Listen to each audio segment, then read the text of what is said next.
mim, por Pedro, que está saindo agora, e por Maurício, né? Maurício Neves, que está também nessa função, de disseminar o nosso núcleo, as práticas de integridade dentro da Control. E aí a gente vai fazer uma breve, falar um pouquinho sobre nossa palestra, né, o nosso fórum. Então, ele está dentro do meu projeto, né, da iniciação à pesquisa e inovação, que visa implementar um programa de integridade dentro da Control, né.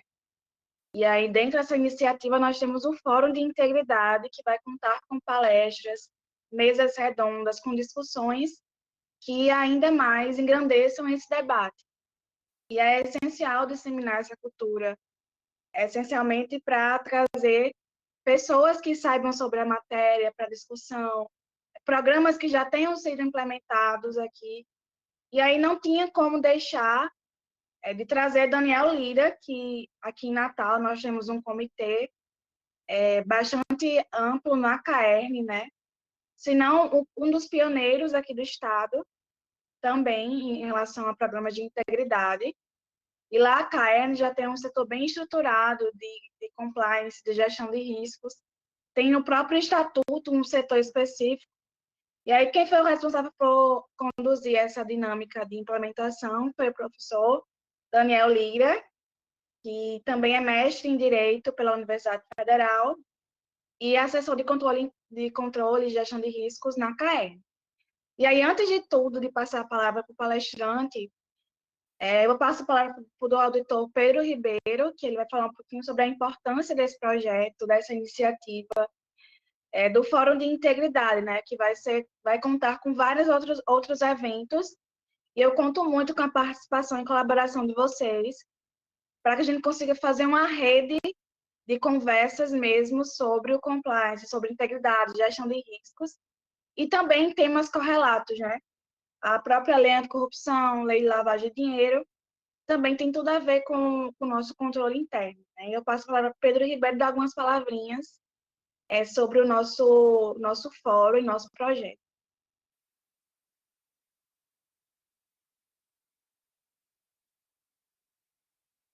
Um minuto, estou tentando. Pronto, deu certo. Primeiro, parabenizar a Vivian pela iniciativa, né, desse fórum de integridade, que desde o início foi idealizado no seu projeto aqui de inovação, que é conduzido na Control, junto com a FAPERN, né,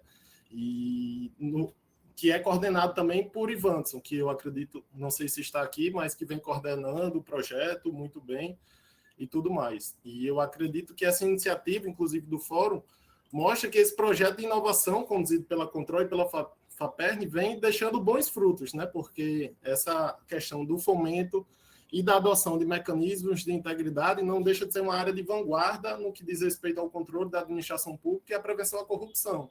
Uma área que vem se expandindo, se desenvolvendo, e que eu acredito que é muito importante para a administração pública estadual, que ainda está muito incipiente nessa matéria, né? E sendo um projeto de inovação conduzido pela Control e pela FAPERN, eu acho que é muito oportuno tanto o projeto de Vivian, que diz respeito à adoção desses mecanismos, né, inicialmente na Control, mas servindo de laboratório para a gente poder expandir para a administração pública estadual, e é uma importante iniciativa realmente fomentar esse debate, né?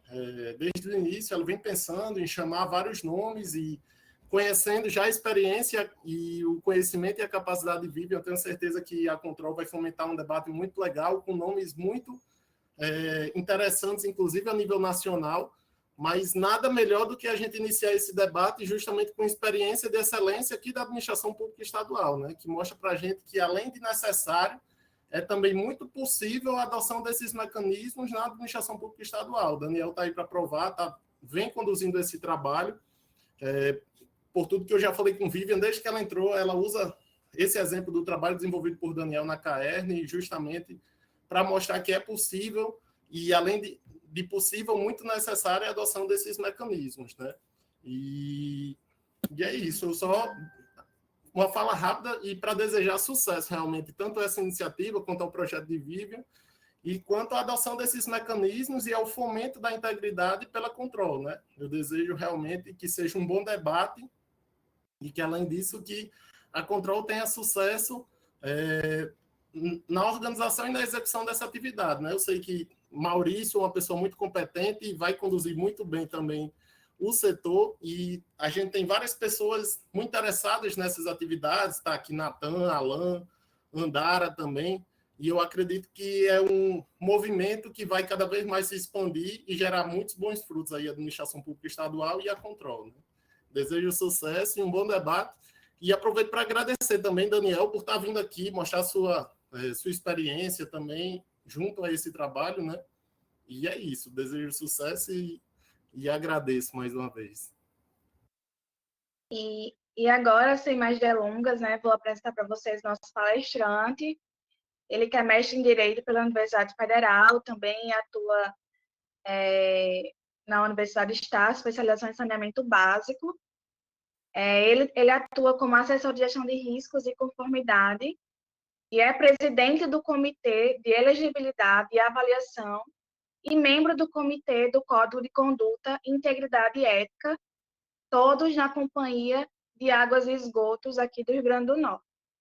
E aí, eu agradeço demais, Daniel, sua disponibilidade, o seu interesse em colaborar conosco aqui nessa conversa, né? E aí, fica à vontade para conduzir o evento, é todo seu. Qualquer dúvida, estamos à disposição aqui para compartilhar a tela e tudo mais. E aí, a gente pode fazer dinâmica de perguntas ao final, ou como você preferir, né? No chat, se você já quiser ir respondendo as perguntas, tá bom?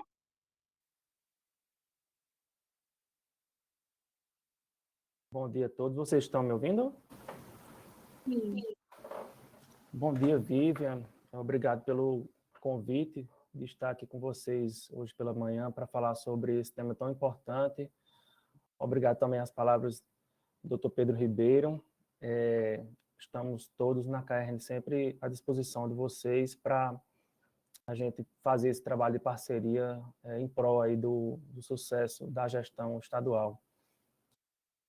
Eu vou colocar aqui para vocês uma apresentação que é mais ou menos para contar uma história de como nós conseguimos implantar toda essa estrutura de organização na KRN.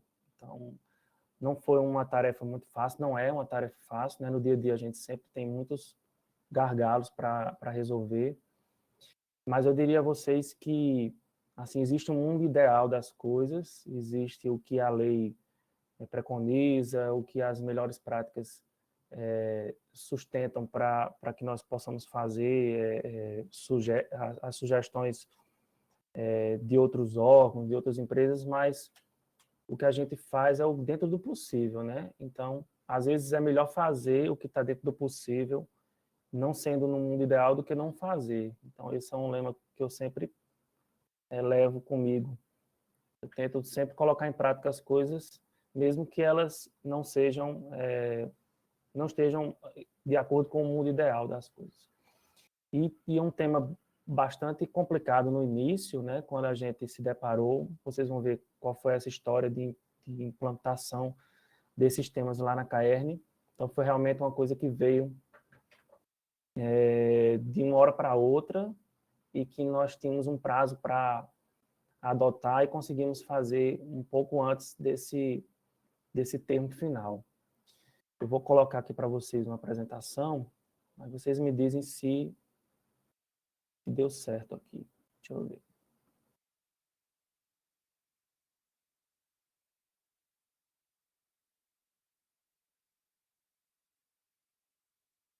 Está compartilhando aí? Sim, assim. Pronto. Então, pessoal, eu vou basicamente fazer essa apresentação de como nós conseguimos montar essa estrutura na KRN. É evidente que vocês têm uma realidade diferente, porque nós somos uma empresa e vocês são da administração pública direta, então precisa de alguns ajustes, né, de algumas adaptações. E também vou apresentar de forma sucinta a gestão de riscos lá na KRN de 2021, que está sendo implementada agora em 2022. Vou explicar mais ou menos para vocês como é que a gente fez. Então, assim, nós criamos basicamente uma metodologia própria, misturando várias informações que nós tínhamos, várias leis, decretos, o nosso estatuto, vários documentos institucionais de vários lugares diferentes, e nós tentamos criar uma metodologia própria que está surtindo efeito, né? Então, o que eu vou mostrar aqui para vocês é como montar um departamento de compliance em uma empresa do zero, que foi o que nós fizemos. Primeiro, só para esclarecer esse termo do compliance, é um termo do mundo dos negócios, né? E um termo estrangeiro, mas que na Caerne nós decidimos tratar como conformidade, que é uma das expressões utilizadas pela lei das estatais. Então, nós internamente chamamos de conformidade, o departamento de conformidade, a assessoria de conformidade, e não utilizamos muito o compliance. Aqui, como eu disse a vocês, a gente montando essa ideia, tirando de vários lugares diferentes, nós conseguimos destacar alguns pilares, algumas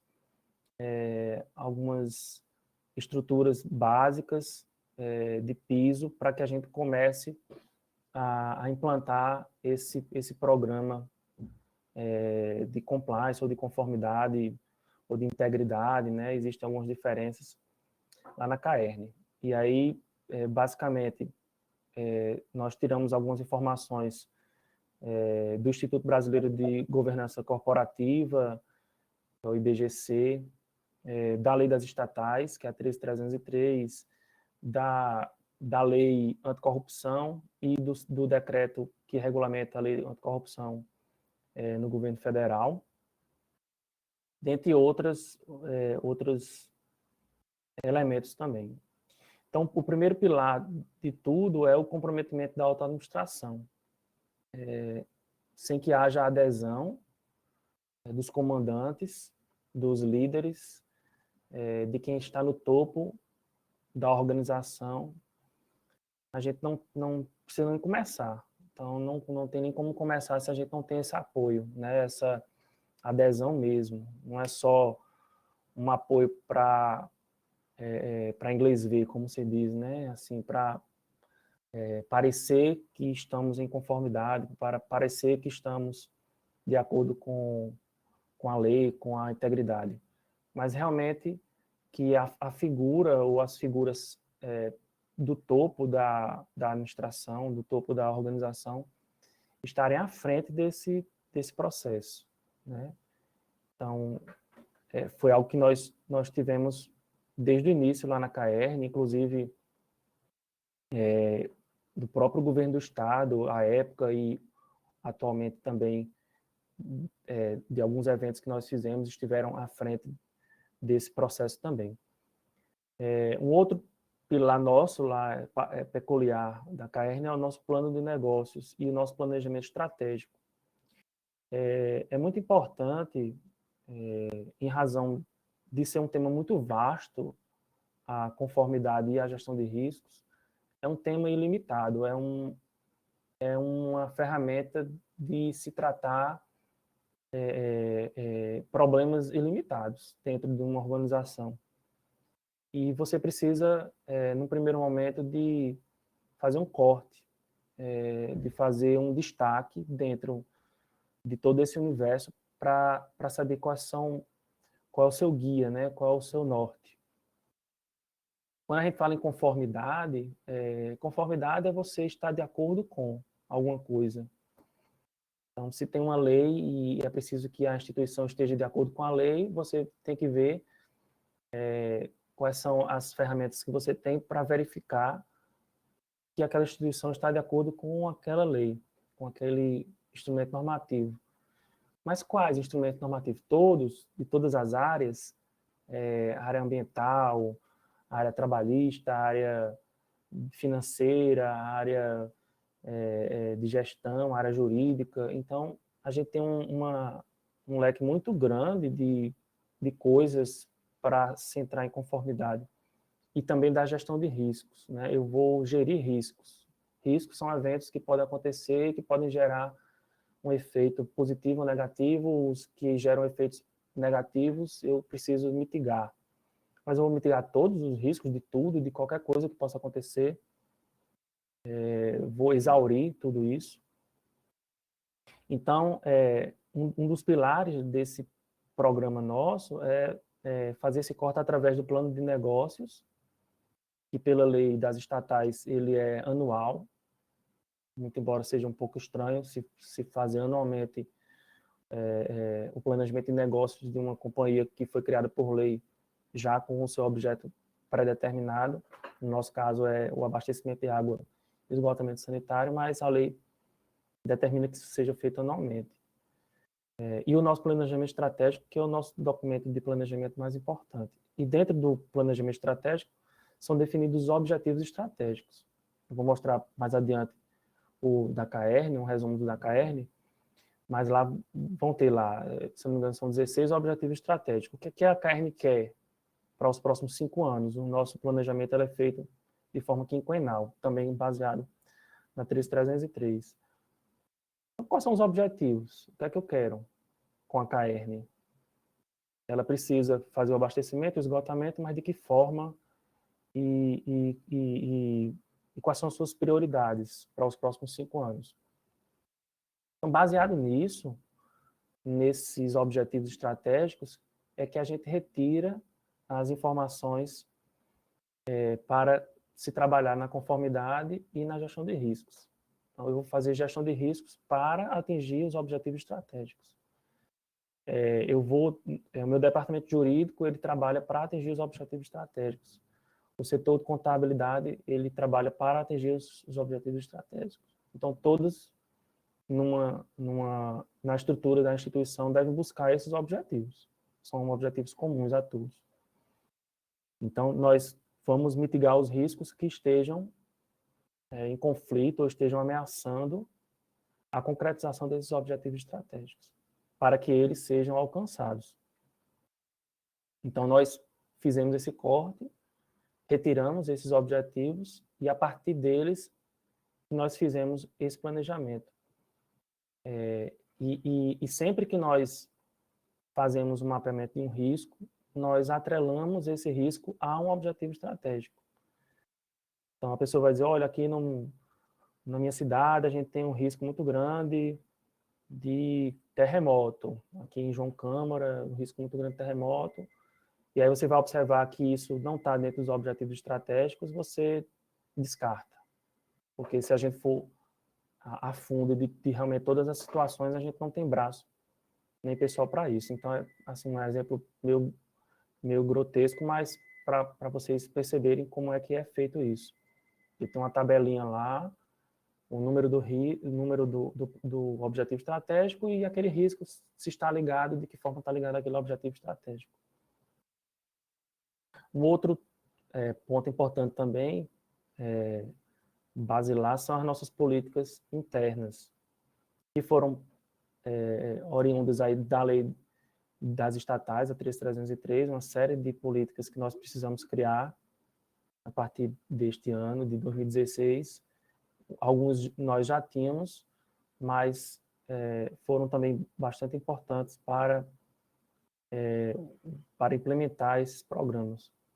O nosso Estatuto Social, que é a nossa norma principal, né, de instituição de origem da CAERN, foi criada através desse Estatuto Social. Nós temos as regras principais da empresa e em relação também à governança corporativa, né, as nossas regras de governança, de como funciona a estrutura de decisória da CAERN, a estrutura de gestão, enfim. São essas normas que são importantes para que a gente não desvie o foco do trabalho a ser realizado. A gestão de processos foi bastante complicada, a gente conseguir identificar, porque no início nós percebemos que alguns processos dentro da empresa não estavam mapeados, então não tinha um fluxo de início, meio e fim, era um pouco desorganizado, e a gente precisava, antes de iniciar esses programas de gestão de riscos e de conformidade, ter esses processos mapeados. E foi algo bem difícil de ser feito, de modo que nós, em alguns aspectos, começamos a fazer a gestão de risco antes desses processos estarem devidamente mapeados. Em alguns casos, nós precisamos fazer dessa forma, mas não é o recomendável. Você precisa saber o fluxo dos trabalhos. É um processo de licenciamento ambiental.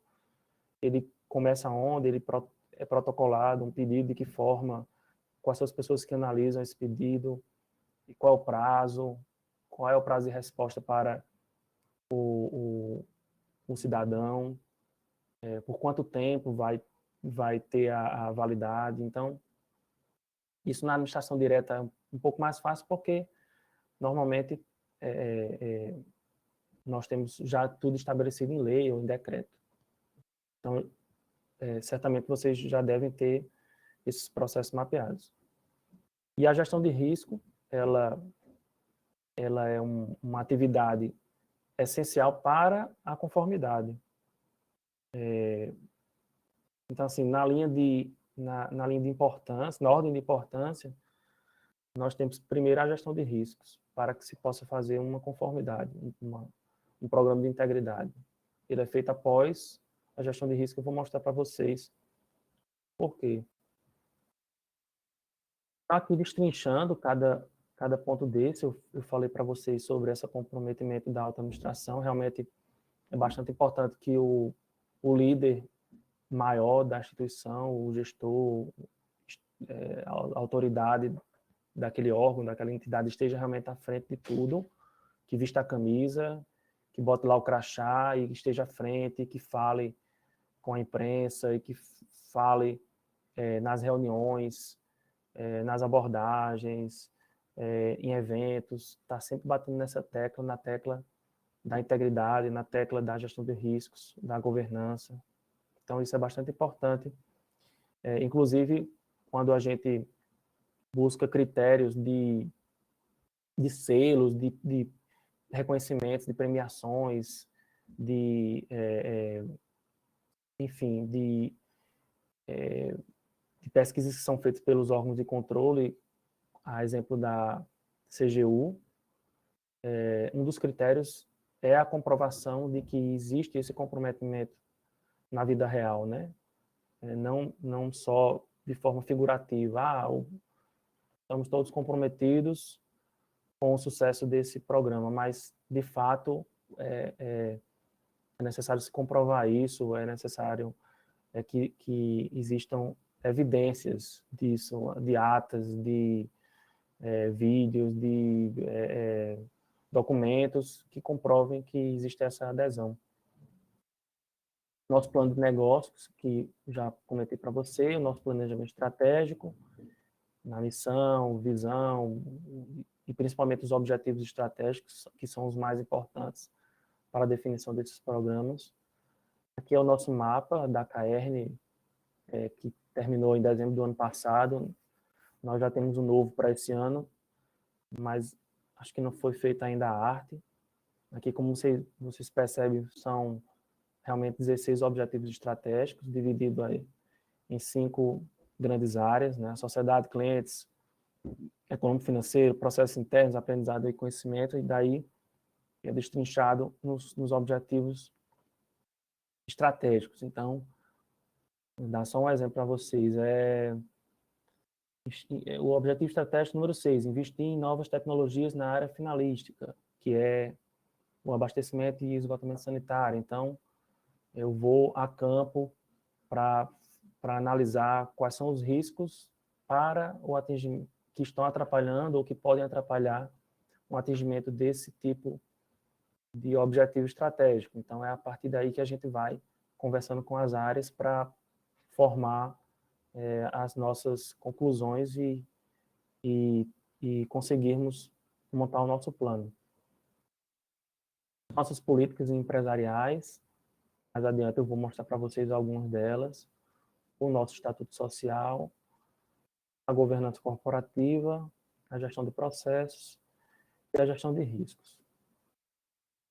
Dentro da gestão de riscos, o primeiro ponto que foi feito, e aí mais adiante eu vou contar a história de implantação lá na CAERN, mas o primeiro momento é o mapeamento. E é assim, como eu disse a vocês, nós temos várias consultorias, nós temos várias empresas que fazem esse trabalho, temos ISOs internacionais, manuais de governança, mas a gente conseguiu elaborar nossa própria metodologia. Então, existem metodologias prontas para tudo isso, mas eu vou contar para vocês qual foi a metodologia que a CAERN seguiu, né? Então, no primeiro momento, a gente faz um mapeamento dos processos, nós identificamos quais são os processos que já estão definidos dentro da organização, começo, meio e fim, para a gente poder tentar visualizar os riscos dentro desse processo. Então, um processo de auditoria, como é que se inicia esse processo de auditoria, quem são as pessoas, eu preciso ser estável, eu não preciso ser estável como servidor, eu preciso de quantas pessoas para fazer essa auditoria, qual é o prazo, como é que eu entrego, como é que eu converso com as pessoas auditadas, é por e-mail, é presencialmente, é por videoconferência. Então, quando eu tenho tudo mapeado, eu vou investigar cada etapa dessa para saber o que é que eu preciso, no que eu preciso atuar. E aí nós mapeamos os riscos e as causas daqueles riscos. Então, o que é que pode dar de errado? Na CAER, nós fazemos essa abordagem em cada caixinha. Então, nós temos lá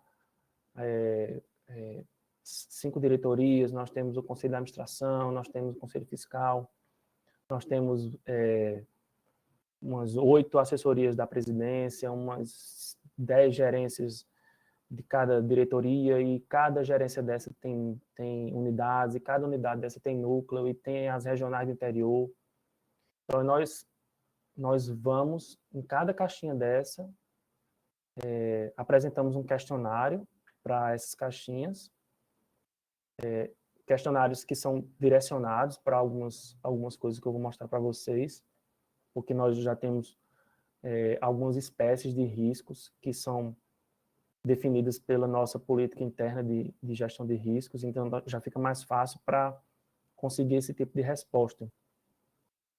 E aí a área vai conversando com a gente dentro daqueles objetivos estratégicos, como é, o que é que acontece aqui no seu setor, o que é que pode dar errado para atrapalhar o seu desempenho, e aí a gente vai catalogando tudo isso e vai dando uma pontuação, que eu vou mostrar para vocês como é que faz. A gente vai dando uma pontuação para cada um para, no final, formar a matriz de risco e ver quais são os riscos mais importantes de serem mitigados. E nós catalogamos também as causas, né? O que é que pode dar errado e por quê? Qual é a causa desse erro? Então, muita hora extra, a gente pode ter condenações na justiça do trabalho por conta de hora extra. Qual é a causa disso? Porque tem pouco funcionário no setor, e aí as pessoas precisam fazer trabalhos.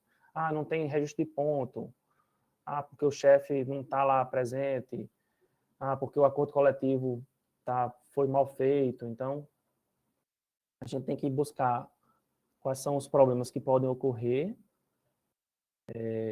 Se ocorrer esse problema, o que é que isso vai causar? E o que é que está causando, assim, o que é que está na origem desse problema. E é justamente com base nisso que a gente vai para as outras etapas.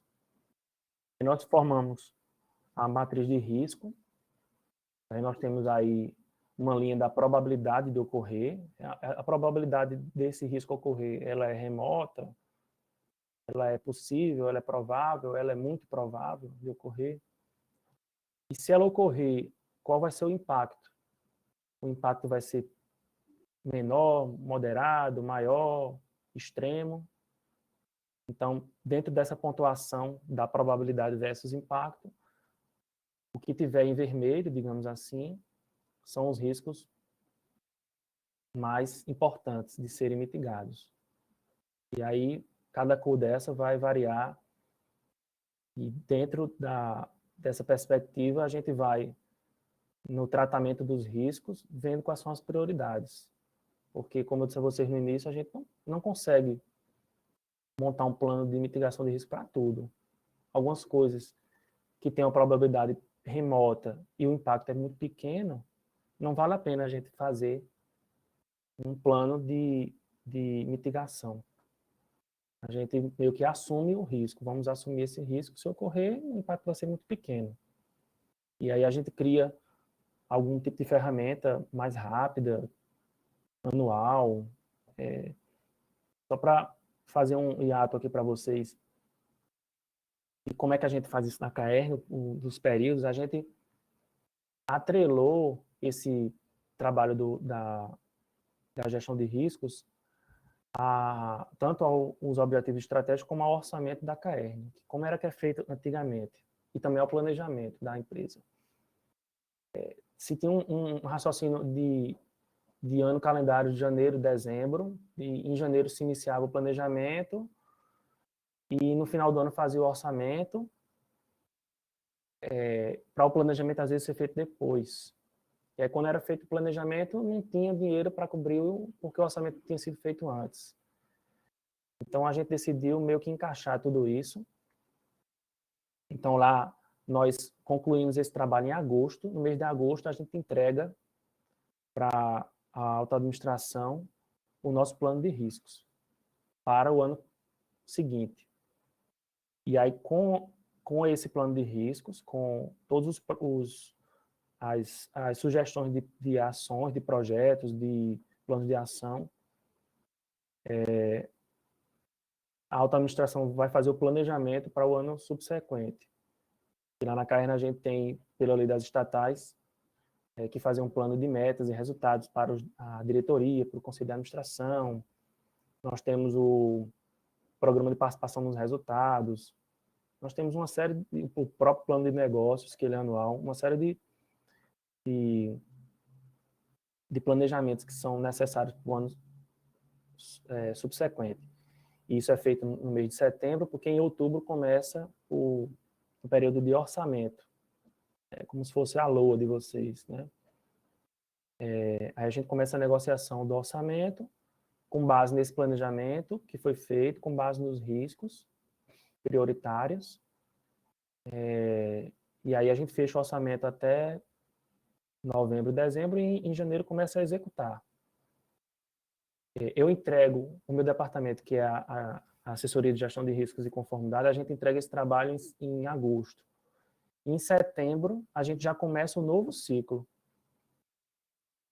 de mapeamento. Então, o nosso ciclo inicia em setembro.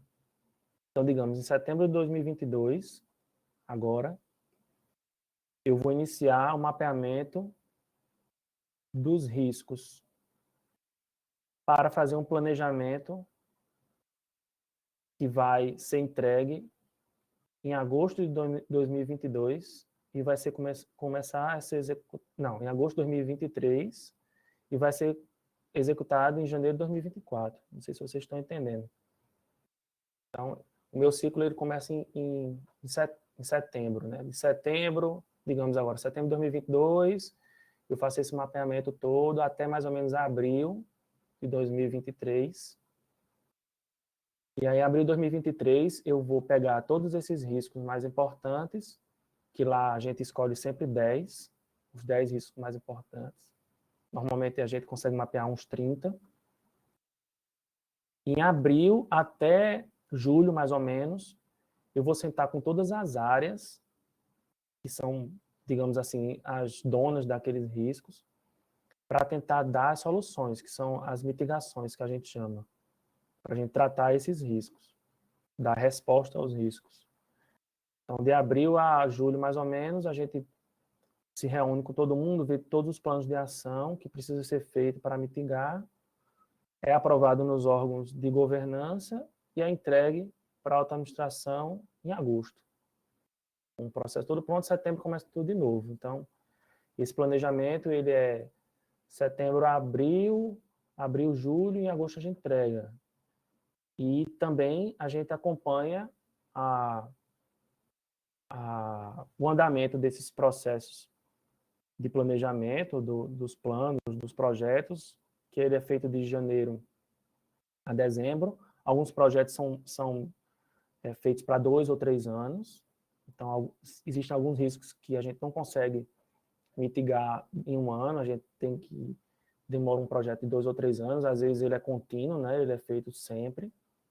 Então, são calendários diferentes, né, que a gente tem para fazer esse acompanhamento, esse planejamento, a execução, a prestação de contas. Então, tudo isso aí são em momentos diferentes. Então, quando a gente faz essa matriz de risco, nós elegemos as prioridades, né? Quais são os que a gente vai, de fato, mitigar, quais são os que a gente vai atribuir a terceiro. Senão, esse risco aqui não é nosso, a gente vai atribuir isso à empresa contratada, ou a gente vai contratar um seguro para mitigar esse risco, ou a gente vai fazer outro tipo de solução, ou não, a gente vai simplesmente assumir o risco, ou fazer um projeto menor, que tem um custo menor, uma palestra, alguma coisa. Então, quando a gente faz esse plano de ação, é que nós entramos com as ferramentas de controle. Daqui a pouco eu vou mostrar para vocês quais são as que a gente utiliza. E uma delas é a conformidade, o compliance, né, que se fala. A conformidade, a integridade, esses planos, esses programas de integridade, programas de compliance, são ferramentas de controle que ajudam a mitigar riscos. Então, por isso que, para eu fazer um programa de integridade, eu tenho que saber quais são meus objetivos estratégicos e quais são os riscos.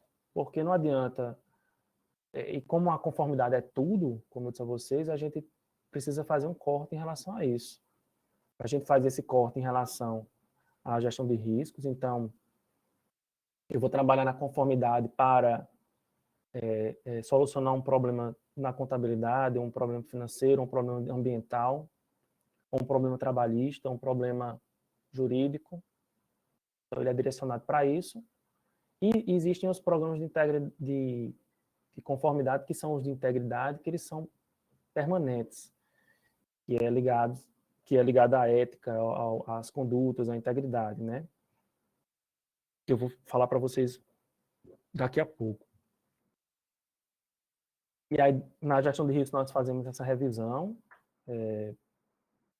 anualmente, né? E estamos entrando agora para revisar a primeira norma, que foi feita em 2018. Aqui nós temos as linhas de defesa, que foi retirada aí de órgãos de auditorias internas, internacionais, acho que Instituto de Auditoria Interna, que basicamente a primeira linha de defesa é o dono do risco, então eu sou o Departamento de Recursos Humanos, então aqueles riscos de trabalhistas e tudo, eles devem ser geridos pelo titular daquela área. Então, é a primeira linha de defesa, é o que eu estou no front, né, daquele problema. Nós temos uma segunda linha de defesa, que é onde se encaixa a gestão de risco, a conformidade. Então, eu sou um ponto de apoio àquela pessoa que é o dono do risco, e eu vou indicar para ela quais são as formas preventivas, né, do que ela pode fazer para evitar aquele risco dela. E também, se ocorrer aquele risco, o que pode ser feito numa crise, né, que basicamente foi o que nós fizemos durante a pandemia. Na pandemia, a gente fez um plano de gestão de riscos e gestão de crise também, tanto para mitigar, para que aquilo ali não ocorra, para que as pessoas não se contaminem, como um plano de gestão de crise, ou seja, as pessoas vão se contaminar e o que nós vamos fazer. E foi uma experiência muito boa para para esse trabalho, porque nós precisamos fazer um tempo recorde, né? Não tivemos esse um ano todo, 2 anos para planejar. Nós conseguimos fazer em 1 mês ou 2 meses um plano de gestão de riscos e de gestão de crises para o Covid, em todas as áreas da empresa, área comercial, área técnica, área de segurança do trabalho, área de atendimento ao consumidor, junto às agências de regulação. Então, foi um trabalho bem complexo, que foi feito em um prazo diminuto, logo no início da pandemia. Nós, por exemplo, nós começamos a traduzir textos da Organização Nacional, a Organização Mundial de Saúde, que não tinha português ainda. Buscamos informações até em empresas de saneamento da China e na Itália, e conseguimos detectar algumas coisas importantes, como a quantidade de cloro a ser colocado na água tinha que ser um pouco maior em razão disso. Então, a gente já foi ajustando em tempo real esses problemas que iam surgindo, né? Então, foi um trabalho exitoso. E a terceira linha de defesa é meio que o problema já ocorreu, é com a auditoria interna da empresa. Então, ela vai observar o que deu de errado e vai indicar como fazer o certo, né, para que isso não venha a ocorrer novamente. Então, a gente trabalha, né, com essas linhas de defesa. E aí, sobre o programa de compliance, como eu disse a vocês, o compliance, ele foi feito na Caerne. Mais adiante eu vou falar um pouco exatamente de como nós fizemos, né, esse programa de compliance, mas ele é um programa de conformidade restrito à área de combate à corrupção, de conduta de empregado, de integridade, de ética, de honestidade. Então, ele foi feito baseado nessas leis anticorrupção, também na lei das estatais. Aqui eu chamo de sementes plantadas, porque, muito embora nós começamos esse trabalho oficialmente em 2018, não, 2016, que foi quando a lei das estatais passou a ter vigência. Ela previu aí um prazo de 24 meses para as empresas se adequarem ao seu texto, mas antes disso a gente já vinha trabalhando com algumas ferramentas dentro da Caerne que facilitou tudo isso. Nós já tínhamos um planejamento estratégico na Caerne, e aí isso facilitou bastante, né, para a gente pegar os objetivos estratégicos que já existiam, para ir já planejando a estrutura da gestão de riscos e da conformidade. Nós já tínhamos um código de ética, que era chamado Código de Conduta e Ética, que foi feito em 2014. Então, a gente já tinha uma certa experiência com isso, muito embora tivesse mais no papel do que na prática, porque nós não tínhamos as ferramentas para colocar isso em prática, que só passamos a ter, de fato, posteriormente. Nós tínhamos dentro da estrutura da presidência uma assessoria que foi criada em 2015, chamada Assessoria de Relações Institucionais. Na época, já estava meio que estudando esses temas de gestão de riscos e compliance em algumas áreas. Então, nós já tínhamos visualizado essa necessidade desde 2015. E aí, de fato, a Lei 13.303, de 2016, foi realmente o que nos impulsionou, de verdade. No seu artigo 9º, diz lá o que é que precisa ser feito para essas áreas. E aí foi quando nós realmente, de forma mais sistemática, começamos a trabalhar com esses temas. Em razão disso e da complexidade, nós formamos uma comissão especial para adaptação da lei, que começou em novembro de 2016 até julho de 2018. Então, nós tínhamos menos de 24 meses, uns 20 meses, para mudar totalmente a estrutura da empresa e se adequar à lei. E foi um trabalho muito difícil, muito complicado mesmo, porque envolvia muita gente, muita inexperiência em algumas coisas, porque eram muitos instrumentos da iniciativa privada que a gente não estava acostumado, que alguns a gente ainda está meio que aprendendo. Nós temos capital fechado, não somos uma companhia aberta, não somos regulados pela CVM, então as empresas que eram reguladas pela CVM já tinham muitos desses instrumentos na prática, então foi bastante complicado para a gente.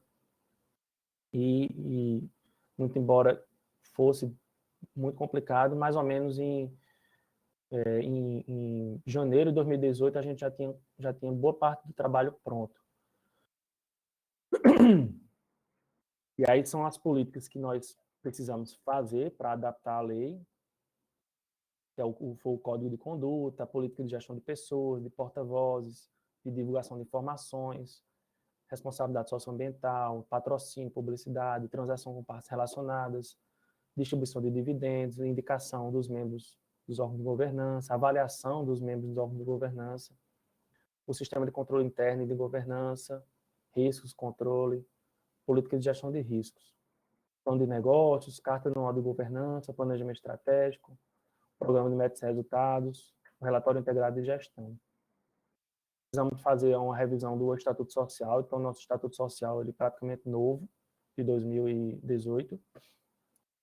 Mudamos o nosso regimento interno e a estrutura organizacional. A Lei 13.303, ela dava um prazo de 24 meses para adaptação, mas ela trazia um prazo, que era em dezembro de 2016, que era já fazer um planejamento estratégico de 5 anos. E esse planejamento estratégico ele já deveria ser baseado em fatores de risco. Nós não tínhamos uma estrutura na CAERN para mapear fator de risco, qualquer coisa desse assunto.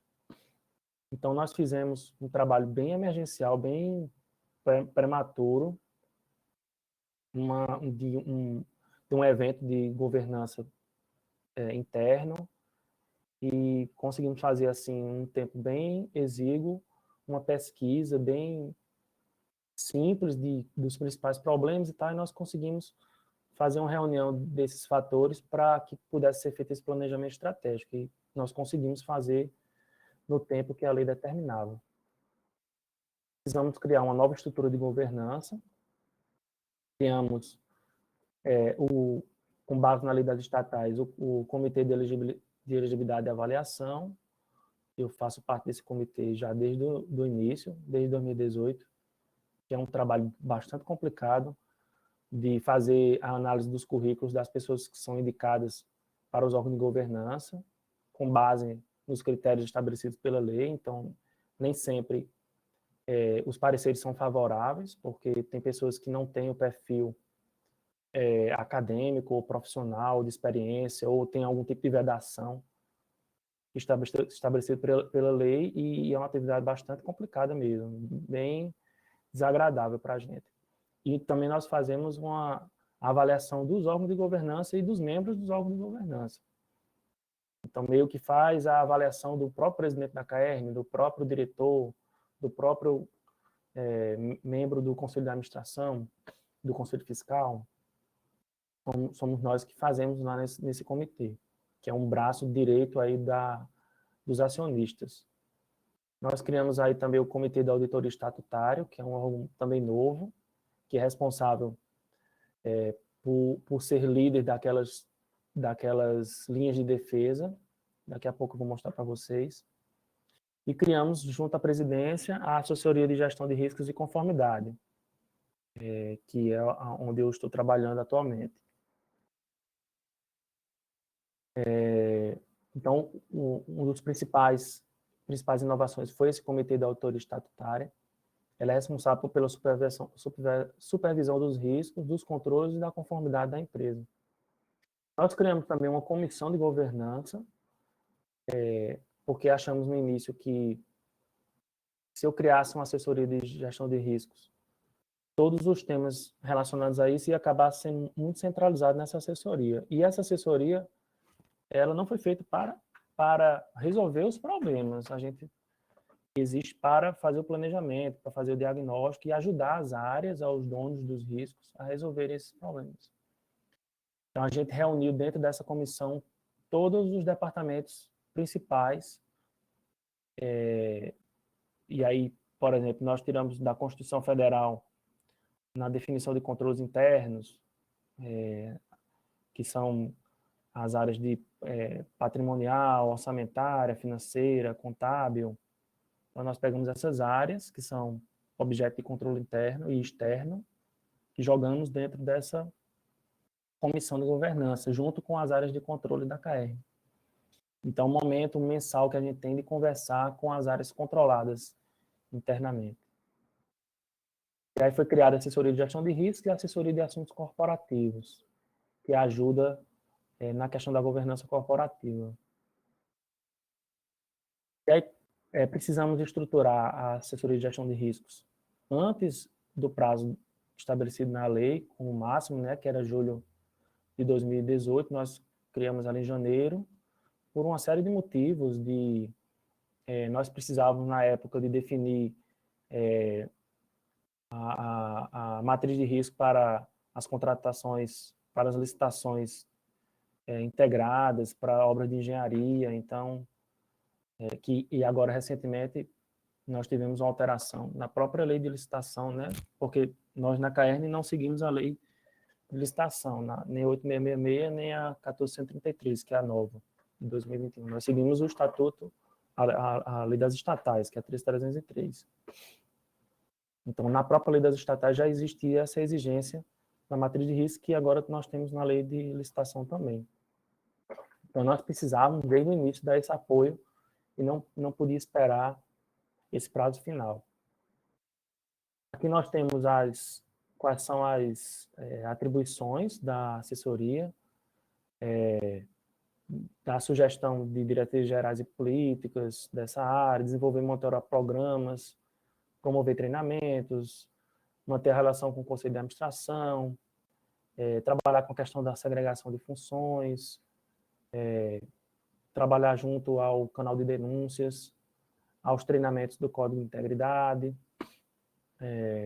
supervisionar o portal da transparência, dentre outros assuntos. E aí, para criar essa unidade, nós fizemos uma pesquisa junto a outras empresas, a outras instituições, para saber o perfil das pessoas que precisavam estar à frente disso, né?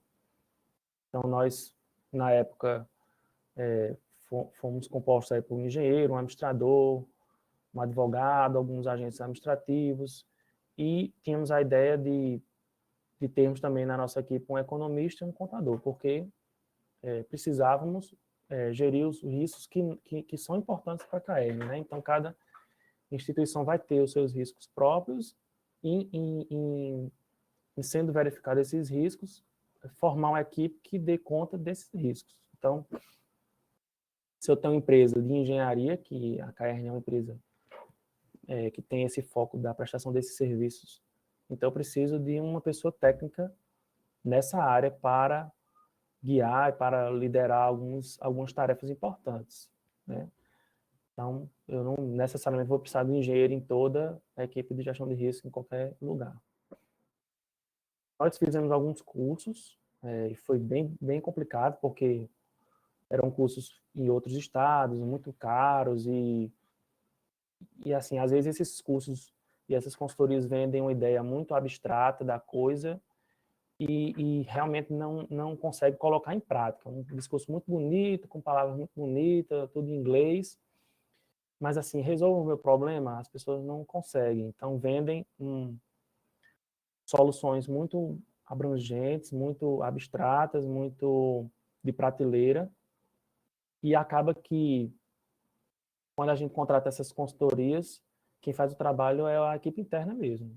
Aí vai ter um monte de reunião para a gente fazer um monte de levantamento e acaba que a gente vai fazer o trabalho.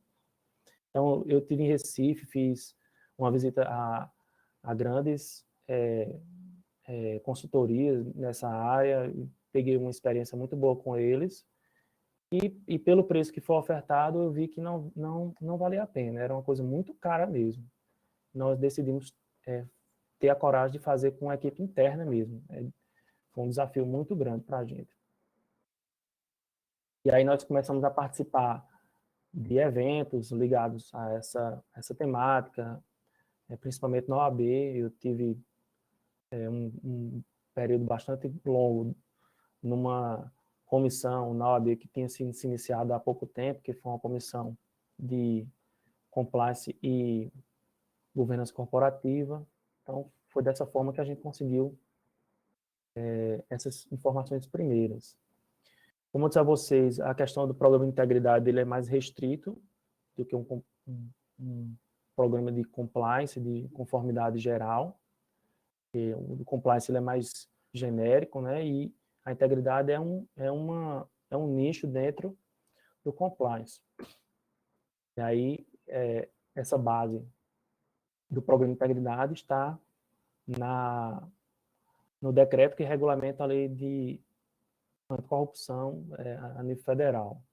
Eu esqueci agora o número do decreto, mas foi nesse decreto que a gente pegou essas linhas basilares aí, né? Que é mais ou menos o que eu apresentei para vocês no início, é o comprometimento, autodireção, padrões de conduta, os treinamentos, precisa ter treinamentos periódicos, pela lei nós temos treinamentos anuais lá na CAERN sobre esses assuntos, análise de riscos, registros contábeis, controles internos, procedimentos específicos de prevenção de fraudes, dependência dessas áreas, canais de denúncias, medidas disciplinares, os procedimentos para a interrupção dessas irregularidades, as diligências, as verificações, o monitoramento, a transparência. Dentro desse trabalho, nós reestruturamos o Código de Conduta, que passou a ser chamado Conduta, Integridade e Ética. Na Lei 3.303, nós temos como é que ele deve ser feito, e aí nós precisamos adaptar aquele que nós fizemos em 2014 para tudo isso que vocês estão vendo aí. Os mecanismos de proteção, quais são as sanções, o treinamento periódico, o canal de denúncias, as instâncias internas de revisão, de aplicação. Nós começamos a desenvolver esses treinamentos anuais, além dos treinamentos do código. A lei das estatais exige alguns treinamentos corporativos obrigatórios anuais e antes de todas as posses dos novos mandatos dos órgãos de governança. E aí, mais uma vez, a gente viu que era muito custoso, né, esses cursos já prontos dessas consultorias, muito caros. Pra vocês terem uma ideia, tinha esse treinamento anual pelo IBGC, que é o Instituto Brasileiro de Governança Corporativa. Na época era R$16 mil por pessoa. Então, nós tínhamos aí 5 diretores, com 8 conselheiros de administração, com 3 conselho fiscal, com 3 no comitê de auditoria, com 3 no comitê de elegibilidade. Somasse todo mundo para mandar para fazer um curso desse, não tinha orçamento que aguentasse. E aí, mais uma vez, a gente teve que usar da criatividade. Nós criamos um seminário de governança, chamamos várias pessoas de vários órgãos importantes que sabiam lidar com aqueles temas, que são 7 temas, que a lei fala que é controle interno, anticorrupção, compliance, mercado de capitais, código de ética, dentre outros assuntos, e fizemos um seminário com a participação dos membros dos órgãos de governança e as principais lideranças da empresa sobre todos esses temas em uma manhã, e demos por cumprido esse treinamento que é feito pela lei, que é determinado pela lei. Fizemos no mês que antecede a data da posse desses mandatos, porque aí ficava sempre programado para fazer anualmente nessa data. E, em razão da pandemia, nós tivemos problemas de se fazer nos 2 últimos anos, e fizemos um evento virtual, né? Não fizemos presencial nesses 2 últimos anos. Um outro ponto bastante importante é o canal de denúncias. Nós já tínhamos a ouvidoria na CAERN, e aí precisamos fazer adaptações, porque a ouvidoria ela cuidava mais de questões de consumidor, e aqui nós tínhamos que ter um foco em condutas dos empregados e dos terceirizados, de qualquer pessoa que trabalhasse conosco. E aí precisamos reestruturar esse canal de denúncia para realmente ser efetivo e chegar nas pessoas que deveriam chegar. E aí foi o nosso comitê de conduta, integridade e ética, que iniciou seus trabalhos em julho de 2018. Nós recebemos essas denúncias que são apresentadas na ouvidoria e em outros canais também. Fizemos uma composição de acordo com o estatuto, fizemos um regimento interno, fizemos um planejamento inicial e conseguimos implantar esses processos no SEI, que a gente não tinha antes, né? Eram processos físicos, e com o SEI foi uma ferramenta fantástica, porque existe a chave do sigiloso, esses processos eles precisam ser sigilosos, e acabou que a gente ampliou um pouco as atribuições desse comitê para processos administrativos disciplinares também.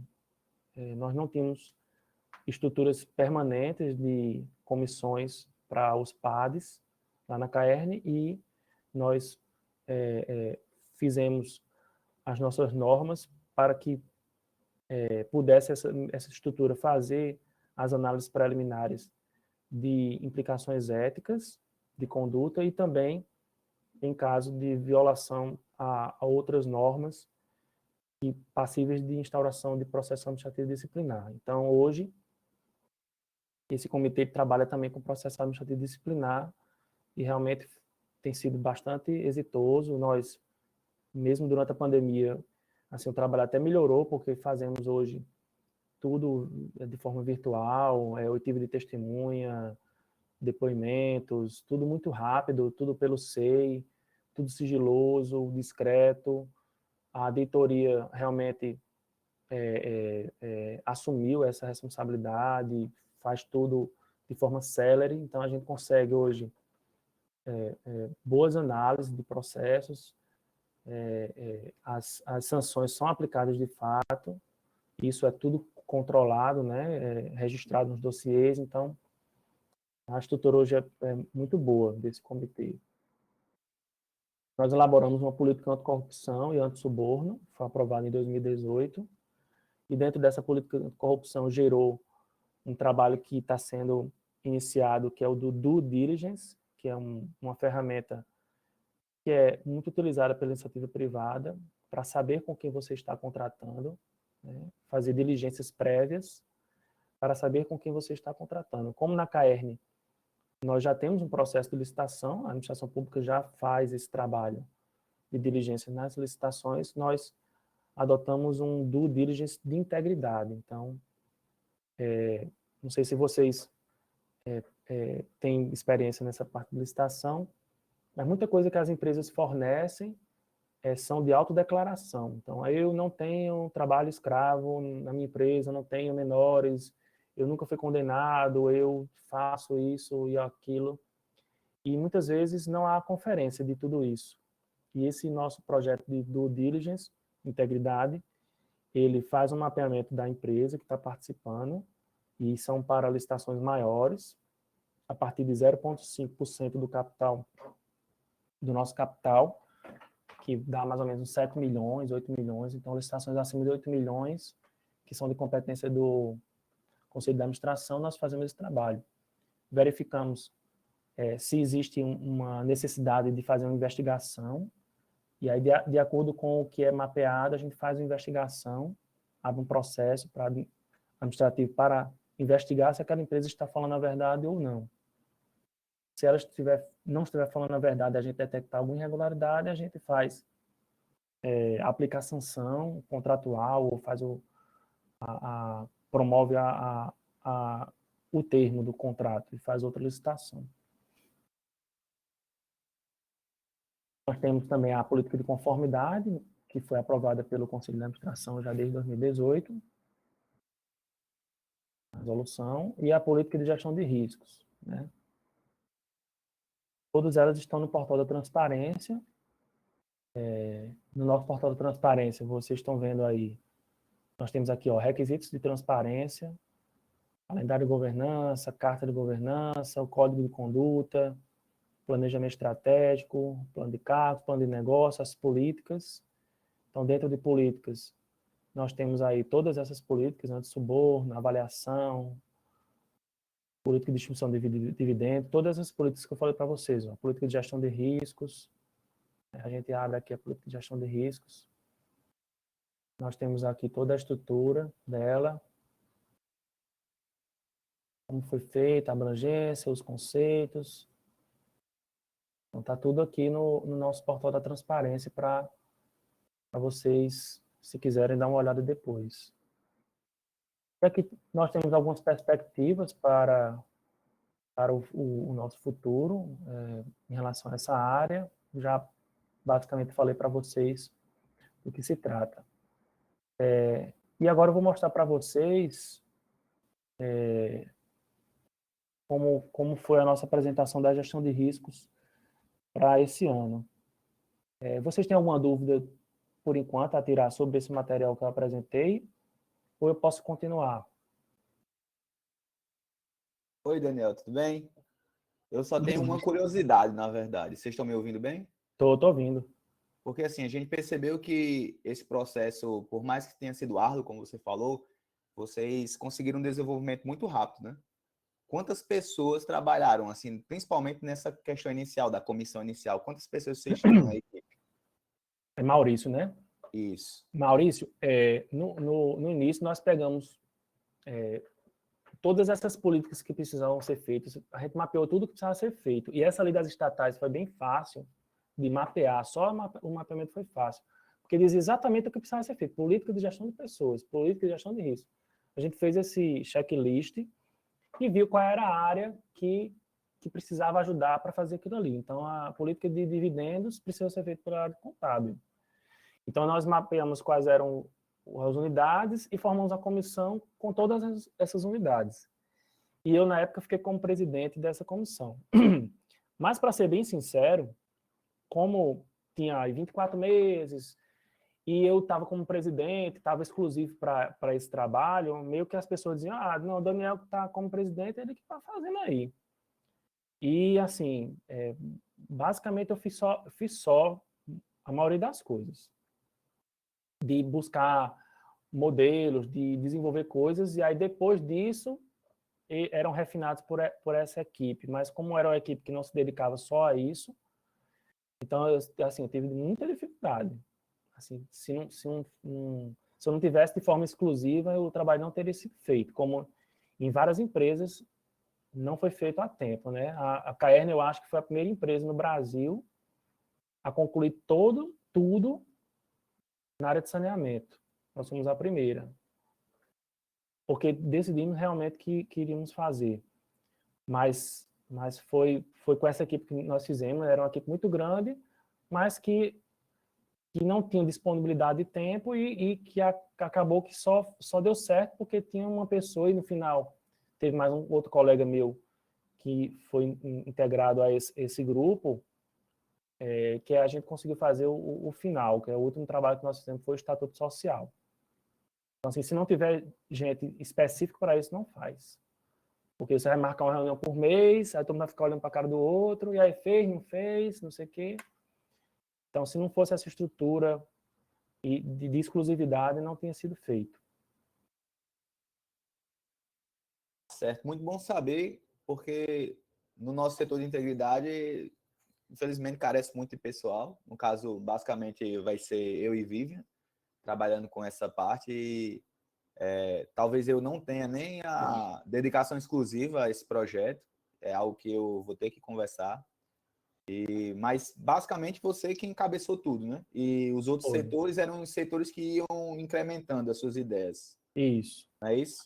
Muita coisa eu peguei no Instituto Brasileiro de Governança Corporativa, que é o IBGC, que são coisas públicas, e de empresas de referência, a Sanepar, no Paraná, a Sabesp em São Paulo, a Copasa em Minas Gerais. Essas foram as 3 empresas que como são submetidos a regras da CVM, já tinham alguns instrumentos. Então, é um, é um política de transações com partes relacionadas. Eu demorei 1 ano e meio para saber o que era essa política.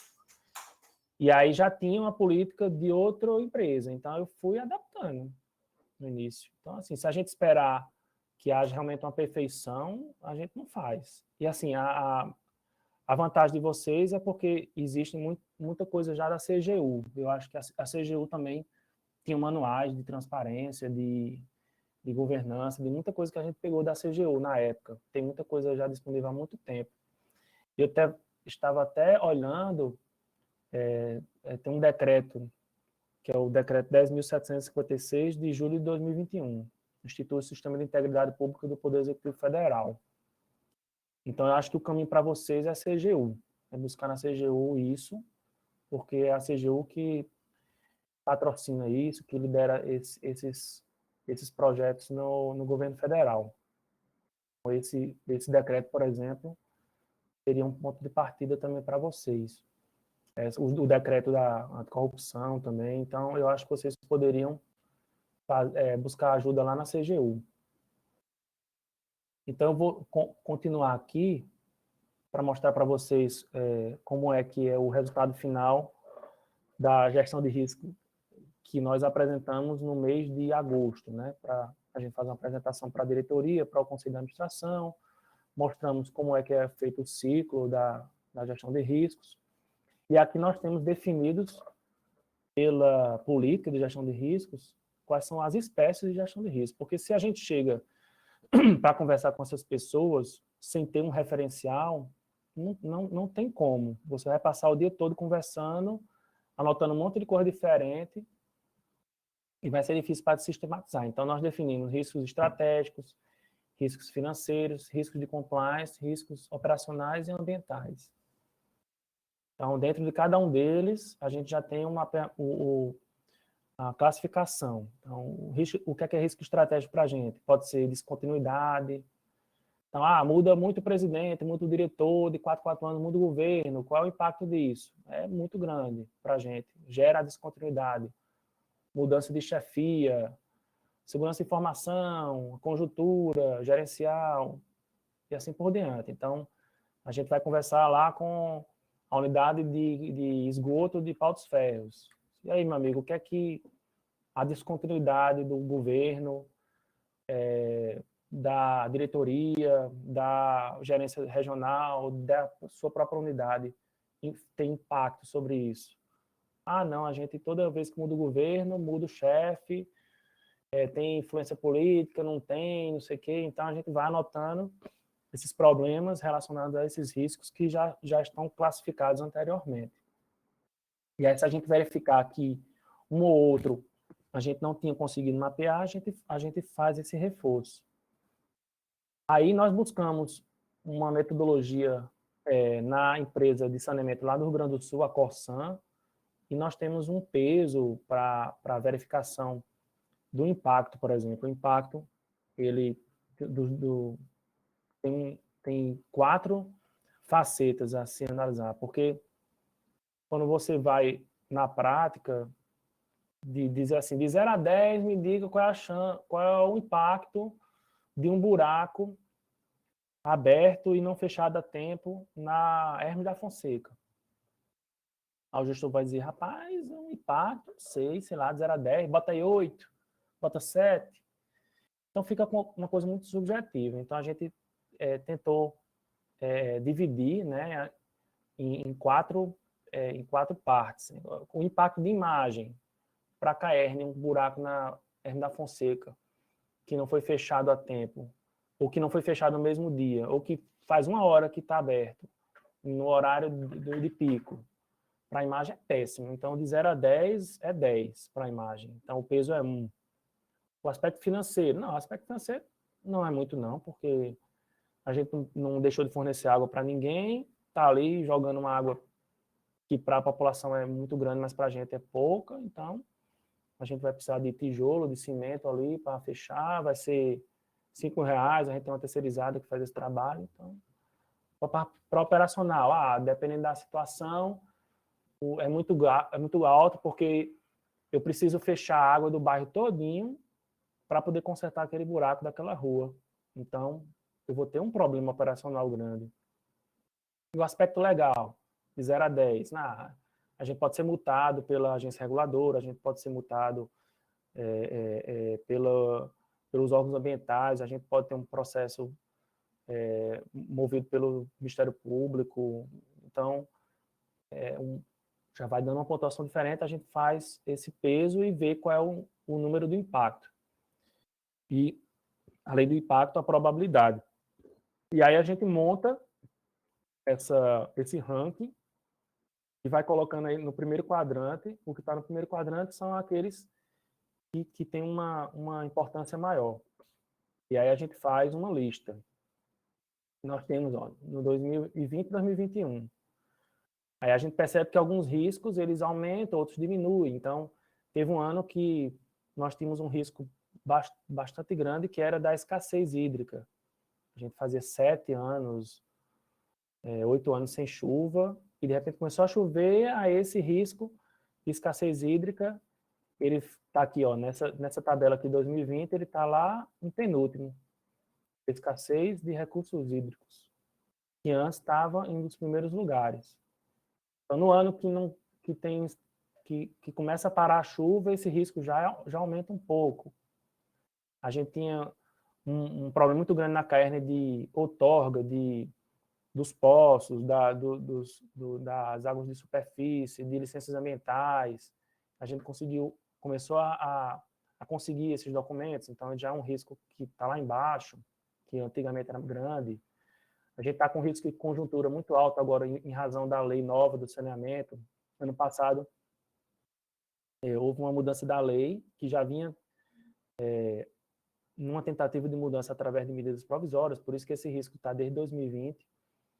E mudou a lei dizendo que a CAER não pode mais fazer contrato com as prefeituras. Tem que participar da licitação. Então, muda tudo, vamos fechar a empresa. Quando acabar os contratos que a gente tem hoje, vai fechar a empresa, pronto. Então, foi o maior risco que a gente tem a trabalhar é esse. E aí a gente, com base nisso, vai estabelecendo o que é que a gente pode fazer, então. Depende da gente, a gente pode conversar com os deputados para barrar essa medida provisória, a gente pode mudar a lei, a gente pode entrar com a ADIM para mudar para a declaração da inconstitucionalidade, tem que conversar com a governadora, porque a governadora tem legitimidade ativa para a ADIM.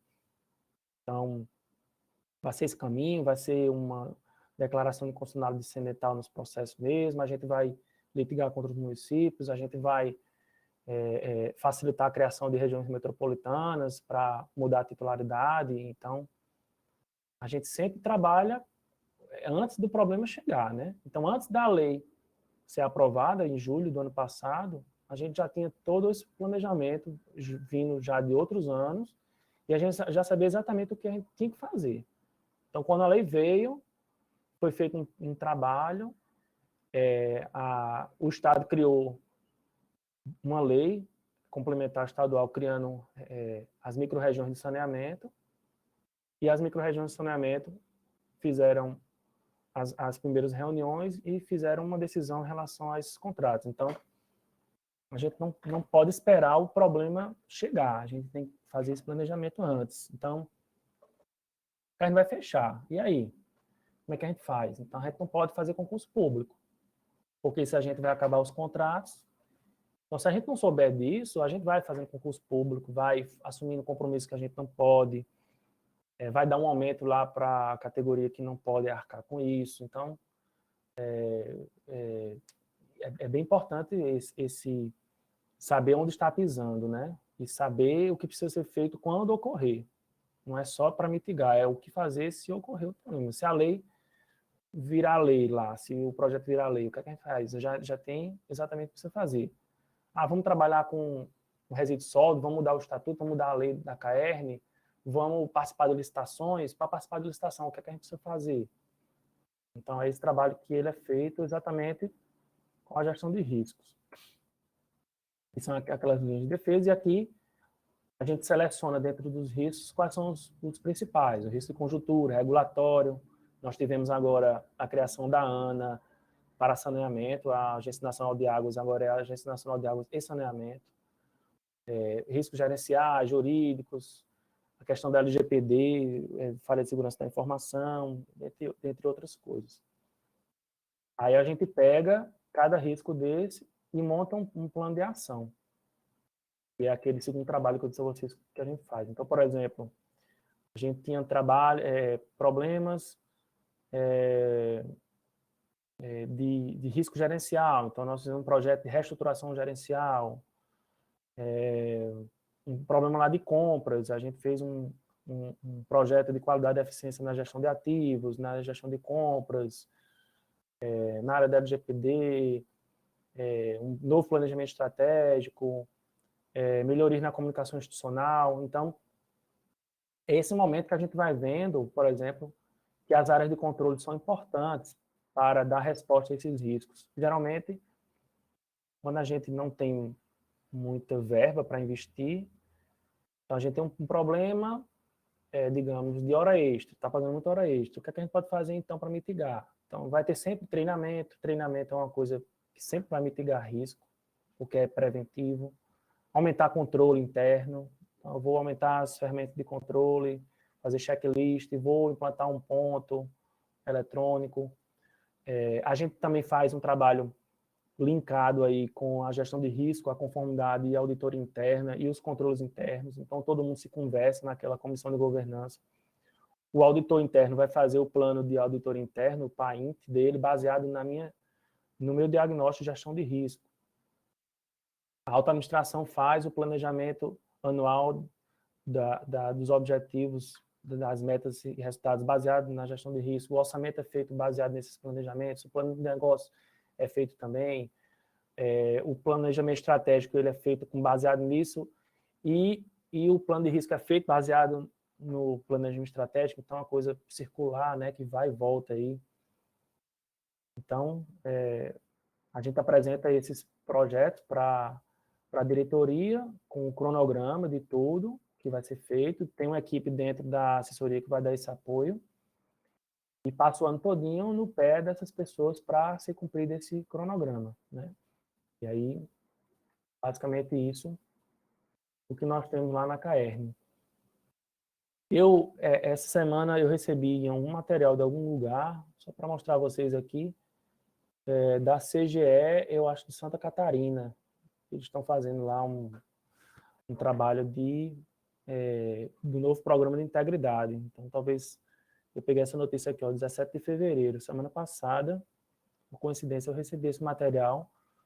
Se vocês depois quiserem entrar em contato lá com a CGE de Santa Catarina para saber alguma outra novidade. E é isso, basicamente. Se vocês tiverem alguma dúvida, mais alguma dúvida, a gente pode ir tirando.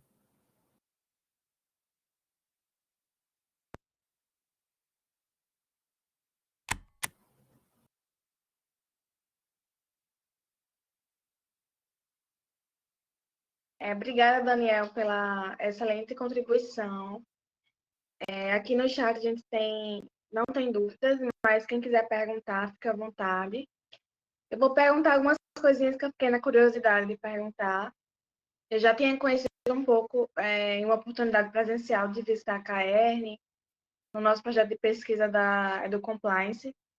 E aí lá a gente teve essa visita presencial, você contou um pouquinho da escultura e da trajetória de vocês. Desde então, o que você já tem de visto como benefício, assim, benefício prático de organização, da gestão de riscos, de integridade e compliance? E quais foram as principais dificuldades em implementar isso do zero, né? Você comentou um pouquinho que conduziu muita parte disso sozinho, por ser o presidente da comissão, mas as maiores dificuldades são mais internas de trabalho ou mais, geralmente, de capacidade de pessoas de verem a importância de um programa. Eu lembro que você, quando entrou lá, você falou do exemplo do crachá, né? Que quando implementou o crachá, foi uma maior complicação em relação ao crachá. As pessoas não queriam usar crachá e tudo mais, e isso me impactou muito, porque parece uma coisa simples, mas às vezes um programa desse precisa dizer o óbvio, né? Pequenas coisinhas que se reúnem ali, que mudam a estrutura da empresa, da estatal, que já transformam ali aquele ritmo de trabalho. Aí eu queria falar das dificuldades de implementação, os benefícios que já foram perceptíveis desde então. Vivian, assim, se a gente for olhar para as dificuldades, a gente não começa, né? Porque realmente é muito complicado, né? Principalmente no setor público, a gente conseguir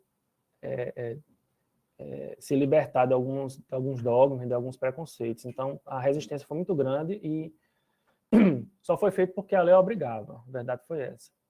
A lei obrigava a fazer, então foi feito. E, no segundo momento, a adesão da diretoria, digamos assim. Principalmente nessa nova diretoria, o Dr. Roberto, ele vestiu o crachá, digamos assim, botou o crachá de verdade, assim, botou o crachá e as pessoas começaram a usar crachá e dizer assim, rapaz, esse presidente, ele cumpre uma norma tão besta, mas ele vai, assim, um retrato do que ele vai fazer, né? Ele anda no carro dele, ele não precisa do carro da KR para ir para alguns lugares, que coisa, ele é simples, ele conversa com a gente, então, assim, vamos aproveitar esse momento, né? Vamos fortalecer o comitê de ética, fortalecer o canal de denúncias. Então, começou a chegar uma coisa represada no comitê de ética, que estava há muitos anos em alguns setores parados, e a gente começou a mexer no vespeiro, né? E assim, vamos aplicar a punição. Então, muita gente foi demitida, muita gente não, mas algumas pessoas foram demitidas em razão dos processos administrativos que nunca tinham sido.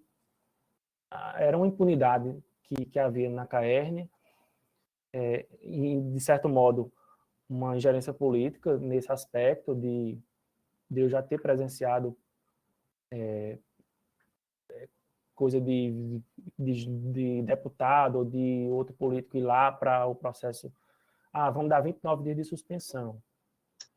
E agora a gente fazendo esses processos, coletando a oportunidade de defesa do contraditório, tudo direitinho, começaram, e o sindicato fez o barulho no começo, as pessoas recorreram ao Poder Judiciário, começaram a perder, e a gente até agora não tem caso nenhum tipo de reversão de nada. E aí as pessoas começaram a ver, rapaz, tem alguma coisa diferente aqui, né? Precisamos obedecer às regras, às normas, porque vamos ser punidos. Então, meio que na força, né? Assim, vamos fazer um treinamento, a ética é assim, você não pode fazer isso, tal, e as pessoas na prática não obedecem. Então, quando começa a mexer no bolso, mexer em punições efetivas e ver que aquilo ali é reversível, começa a ganhar outro aspecto. No próprio treinamento anual, que é obrigatório, nós precisamos, no primeiro ano, treinar quase 3.000 pessoas, no estado todo, presencialmente. E aí a gente, quando deu mais ou menos outubro, não tinha sido nem a metade das pessoas. Rapaz, vamos fazer alguma coisa aqui. Aí a gente elaborou um treinamento por EAD, começou a divulgar para todo mundo e tal. Muita gente ficou de fora. Não fez o treinamento, apesar de estar disponível. Então, nós abrimos, acho que no primeiro ano, acho que uns 300 processos administrativos disciplinares para essas pessoas. E a presidência e a diretoria topou fazer isso. E foi muito desgastante. E aí nós conseguimos fazer termo de ajustamento de conduta com algumas pessoas, acho que até com a maioria. Eles fizeram o treinamento e no outro ano já diminuiu para 50 pessoas, só 50 pessoas não fizeram. Abrimos 50 processos administrativos. Esse ano foram 3 que não fizeram. Assim, eu ligo lá o treinamento e vou fazer outra coisa. Mas eu estou dando a oportunidade de você fazer, né? Eu faço uma provinha, aí o pessoal nos grupos já compartilha os gabaritos, mas assim, tá fazendo e tá com disponibilidade. A gente coloca, por exemplo, para falar nesses treinamentos que são gravados. A gente aproveita esse momento para tratar de temas importantes. Então, esse ano, além do tema que está ligado ao código, a gente tratou sobre assédio moral e sexual, foi muito importante. Então, como é um treinamento obrigatório, todo mundo tem que participar, todo mundo vai ter acesso a isso. Então, é um momento muito importante no ano para o presidente conversar com as pessoas, para a gente tratar sobre temas sensíveis. Então, isso vai mudando a cultura, né? Então, fazer um treinamento sobre assédio sexual e moral é muito importante, né? Que seja feito isso, é inovador no nosso ambiente lá. Um outro aspecto importante foi que a diretoria comprou essa ideia, e nossos conselhos também, de aproveitar esse trabalho para o planejamento da empresa. Então, um exemplo, vamos fazer aí planejamento para 2023. Vamos lá. Na CAERN, o que é que a gente tem que fazer? Mas a gente tem que aumentar a quantidade de esgotamento sanitário. O que mais? Não, acho que uma reforma, umas elevatórias. O que mais? Então, assim, quando é muito no achismo, que era o que a gente trabalhava antigamente, nessa intuição, no sexto sentido, de ficar de fora muita coisa e entrar muita coisa que não precisava ter entrado naquele momento. Então, quando você tem esse trabalho que pode ser comprovado por uma metodologia, tem evidência, está comprovado, tem números, aquilo é realmente o mais importante a ser feito, é aquilo ali.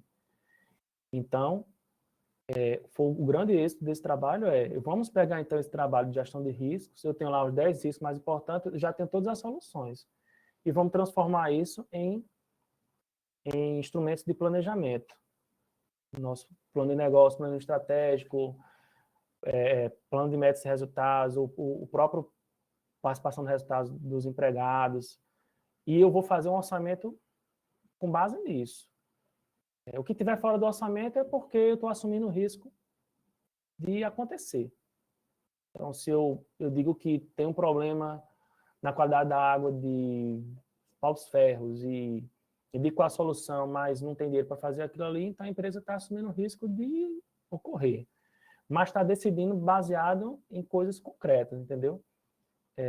A tomada de decisão, ela hoje em dia é muito mais segura, porque você sabe a implicação da sua omissão ou da sua ação. E esse acompanhamento que é feito dos resultados, assim, a gente percebe que a carne só vem numa crescente. Coincidência ou não, durante esse período, a CAERN zerou o passivo que tinha contábil de 50 anos.